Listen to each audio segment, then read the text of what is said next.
In true Mercury retrograde fashion, I am super late for this party, but we are doing this anyway. Let's get to it.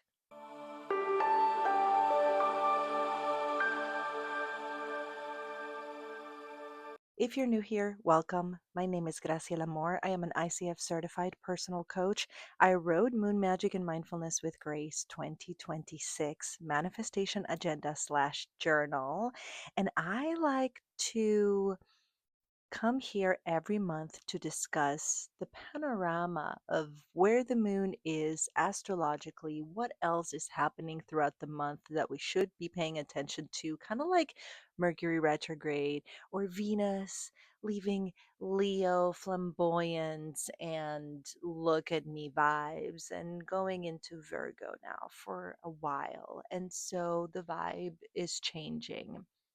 And I mentioned Mercury retrograde because it's July 9th, and I've been thinking about putting this episode together since the last week of June. It's so fascinating to me to observe every single time how things just transpire and what is what and how things just move along. And so one day and the next and the next and the next of me attempting to put this together, here we are, July 9th, almost time to listen to the July meditation, but that hasn't been put together either because everything is being delayed in true Mercury retrograde fashion. So, let's go back on the pages of this journal and discuss the month of July manifestations. This month, we open in the book with a quote from Michelle Obama. Don't ever underestimate the importance you can have, because history has shown us that courage can be contagious and hope can take on a life of its own. Every month, the book asks you the same questions. What's my intention for this month? So, for me, one of the intentions this month is to continue working on next year's agenda, but I also have the one draft of this other book I'm writing, some of which the beta readers have already began to discover. And so I'm looking forward to retouching some of that. To support this intention, I will embody what? What is the intention for the month? And what will you actually do in the physical to support that intention? So, for me to support returning to that draft of that book, and for me to support returning to the 2027 agenda, which I'm so excited about. When it comes to my writing projects, the bottom line is making the time to sit down to write. I can take a lot of notes on paper. I mean, look, I have notes on paper, more notes on paper, and of course, handwritten notes throughout the whole book. So I can take a lot of notes. But to actually sit down on the master document to put things together and to do writing, that can sometimes, you know, go down the wayside. It really depends on what's happening in the day to day. What about you? What are you looking forward to this month, the rest of the month? The other thing that the book asks every single month is, how do you see alignment? How in your day to day do you recognize that things are aligned the way that you intend? What is it about your surroundings that signals to you that things are moving along the way that you are envisioning, planning, manifesting, writing down, whatever? With the example I just gave you of putting in the time, of doing the writing, of doing the draft, etc., I see alignment through that total word number changing. If the total number of words in my master document is increasing, then I see alignment because I'm putting in the time, I'm putting in the effort. And if I am sitting down on the computer working on that master document and seeing that word count rise, then that means that previously to that moment, I have aligned other things throughout my day to get me to that point. So, how do you see alignment in your life? And here's the thing, you might think that some of these questions are completely arbitrary or just random, but they're not. See, what I'm trying to do with getting you to focus on something every week and every month in this agenda is to shift your focus from some of the everyday negative shit that we love to focus on and complain and compare and dissect and put on those blinders that I've talked about before and really laser in on the things that we want, the things that we really do want to create, to manifest, to bring for our family, for our life, for our loved ones, etc., for the world. And so that's the manifestation page of this month. What are you working on? As always, of course, let me go back. There are some very specific dates that the book also mentions. We started the month with a moon in Capricorn, and we're going to end it with that full moon in Aquarius. That's going to be very interesting. The month is a whole cycle in 1 month. And I'm not saying a moon cycle, I'm just saying it's a cycle in the sense of the vibes, how the vibes are aligned this month. There's several sextiles happening on the major astrology. And here we've talked a lot about squares and how those can be challenging aspects astrologically. We've talked about conjunctions and how those are collaborations within the planets when they are in the same sign. And so it's a collaborative energy. And then there's the sextile, which is a firecracker, an initiator, a door, an opportunity. But the thing about opportunities is that they don't always come wrapped up in a beautiful gift that you can just open and enjoy. Opportunities are not always just a sprinkle of giveaways that you can just rejoice in. Most of the time, if not always, they come disguised as drama. An opportunity is not just going to say, hey, here I am. This is what you've been waiting for. What are we going to do now? An opportunity is going to like tumble and fumble in front of you. And maybe you notice, maybe you don't. And maybe you notice, but you're not ready. Or maybe you notice, but it's too late. Or maybe you notice like that there's just so many variables. And so the point of the journey, in my opinion, the point of sitting down every week, every day to look at the agenda, to write all this stuff down, to think beyond, to think behind, to ponder the present, the point of all of it is to put into words the things that we really want to focus on and not focus on the things we don't want. Because if you don't want it, then why are you bringing it up? You know, Mercury retrograde, I've mentioned many times how one of the things I used to struggle with, because I'm proud to say I don't do that anymore. I used to struggle so much with negative self talk. Oh, I suck at this, I suck at that, or always wondering that I'm not wearing this because it doesn't look good, or I'm not wearing this because I need a tan before I wear that, or I'm not wearing this because it's too dressy for where I'm going, or whatever it is that you tend to struggle with. Why are we focusing on the negative? Why be Captain Obvious about the negativity that we know is there? We can feel the stress, we can see the overwhelm, we can see the mess. Do we have to shed light on it and put a name on it and give it more attention? Not in my opinion. And with Venus ingressing Virgo and staying there for quite a spell, there is an emphasis, or there will be an emphasis on quality of time. It's not quantity because the 24 hours a day, 365 Gregorian calendar has nothing on the quantum measures of time.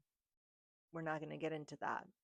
But what I'm trying to say is doing more with your day, the quality of how you're spending your time, that will be highlighted. Let's get into the book. In this agenda, you get a space every single Monday to journal and ponder exactly what it is that you want to focus on this week. And so we opened this week with a waning gibbous in Pisces. And every week, there's an original affirmation written by yours truly that correlates with where the sun is, which right now is Cancer, and where the moon is that week. And so I know I'm posting this late and I know it's already the weekend, but this is retroactive because remember, time is not linear, right? So the affirmation for this week is waters of wisdom, flow and release. Carry my worries into the sea. Through dreams and feeling, truth is shown. I drift in grace. I am not alone. From Tuesday to Sunday, the moon continues its trip, and the affirmation is meant to carry you through it all. Now, Neptune is also retrograde, and this is going to be happening until December. So, if any of the things that used to resonate before are not resonating right now, that may be why. If you're having an existential crisis, that may be why. If you are not finding how to put your thoughts, feelings, and beliefs into words, that's absolutely a combination, in my opinion, of Neptune being retrograde alongside Mercury at the same time. They're not on the same sign, but they're retrograde at the same time. And so things are just slow. The bottom line is that it's the peak of summer and the energy is really high. So there is always a focus on what we are building. But when it comes to building, if you want to put together something new, you have to create the space. And the waning gibbous is the time to cleanse and to release. We've thought or we've conditioned ourselves or we have been programmed to believe that the full moon is that pinnacle time of focus for release or for letting go or for manifesting. But if you slow down, you might notice the full moon first illuminates whatever it is that needs to be worked on or whatever it is that you should be focusing on. And then you take the time to cleanse, release, do whatever you need to do, accept. And once you do any of the above, you create the space. And space allows you to decide, space allows you to move. So there's that. Before we move on to the following week, every Sunday you get pages to open journal or to focus on gratitude. So let's talk a little bit about that. A little bit of a parenthesis for gratitude. Always, as always, I am so grateful for any and all subscribers who follow the channel, who interact, and who DM me on other apps. I'm just so grateful for all of you who have followed the journey, who continue reaching out. My beta readers, I love you so much because you have made me feel seen in ways that I can't even express. To know that I'm putting in the time to write these things and to look at the sky and to figure out the language of not just astrology, but slow living by the moon and how I want to put this into words.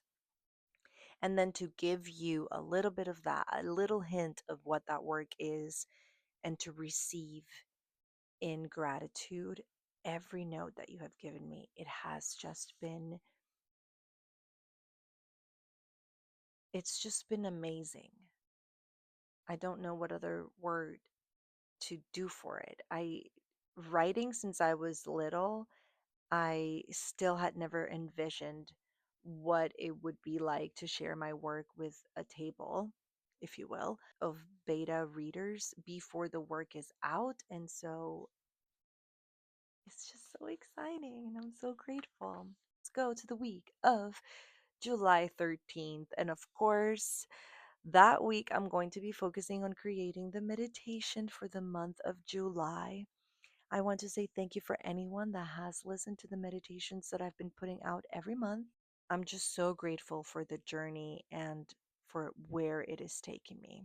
So, the affirmation for that waning crescent moon in Cancer for July 13th. This is right before the new moon this month. So, you essentially get two affirmations for that new moon because the waning crescent leading into it is already in Cancer. The affirmation from the agenda: in this quiet womb of night, I rest in shadow, soft from sight. Old emotions fade and clear. I cradle myself, nothing to fear. Moon of endings, close this door so I may rise, renewed once more. But that's not all, because as always, the new moon comes with a few questions. And Cancer, ruled by the moon, is that touchy feely energy of home and warmth and nurture. And as you know, home is not just where you put your hat and you take your shoes off, and nurturing is not just for children. This is all about you, your body, your own carcass, your own chariot, your own vehicle, your own spirit within that vehicle, your own plans, and nurturing that, nurturing your body, your self-care, etc. So, with that in mind, let's look at the questions for the new moon this month. What does home mean to me now? How can I create a sanctuary within myself and around me that supports my healing and my growth? Question number two: where in my life do I resist receiving care or comfort? What would it feel like to soften and let others or spirit nurture me? Now, those are very interesting questions because if you're a mama of a special needs child who demands a lot of your time, energy, and attention, it's very easy to forget how to take care of yourself, how to balance the meal, how to eat at the right times, or how to just rest in a way that is, restoring to the wear and tear of the day to day. So, if you're a special needs mom like me, these questions are especially for you because I know how draining it is. It is part of why it is July 9th and I am now getting to this. And I'm not putting the blame on my son and his special needs. I'm just saying the weight of the day gets to the point where even if I want to do this sometimes, I just can't muster up the energy to sit down and do this with you after spending the day that I spend. And so that happens to a lot of us. So if that's you, I see you. Now, the affirmation for the new moon in Cancer: moon of tender tide, hold my heart where dreams abide. Through stillness deep, my roots renew as I create what feels most true. Within my walls, my soul takes form, a hearth of peace through any storm. I build my life from love's embrace and call serenity into this space. And so it is. By July 20th, we have a waxing crescent in Libra. So relationships, harmony, Venus in Virgo will be highlighted every time the moon is in Libra or in Taurus because Libra and Taurus are ruled by Venus. So I feel like that's just how these planets tend to present, right? Everything will be put on the line with Venus in Virgo. So your values are also going to be put on the table for you to decide what time of the day do I interact, if ever, with my values. The affirmation for that waxing crescent in Libra from the agenda: roots of calm and wings of grace. In every bond, a sacred space. Let words be kind and hearts align. In harmony, my truth shall shine. The beginning of the month was extremely interesting because Jupiter was in Leo. And so, 4th of July festivities were absolutely so Jupiter in Leo. You know, extra, extra security, extra pizzazz, extra fireworks, too muchness, in my opinion. That's very Jupiter in Leo. Look at me, look at me, look at me. That's very Jupiter in Leo. We already talked about this before. And so the sun moves into Leo this month, obviously, and Leo season begins. Happy birthday to any Leos in the audience. And so,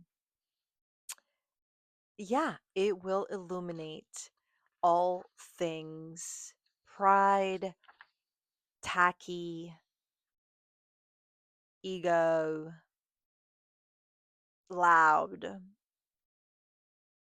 the best time of summer, essentially. The dog days of summer, if you will. We're in it right now. And then we have a moon day on the 27th, that movement forward with that waxing gibbous in Capricorn, the goat that climbs the mountain no matter how steep it is. How steep do you think the mountain that you're climbing is?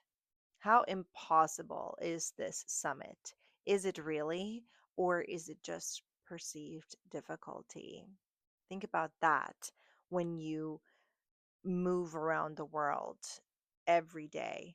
The affirmation for this week of the 27th: brick by brick, I rise and build. Each effort steady, purpose filled. My focus sharp, my spirit clear. What's meant for me draws ever near.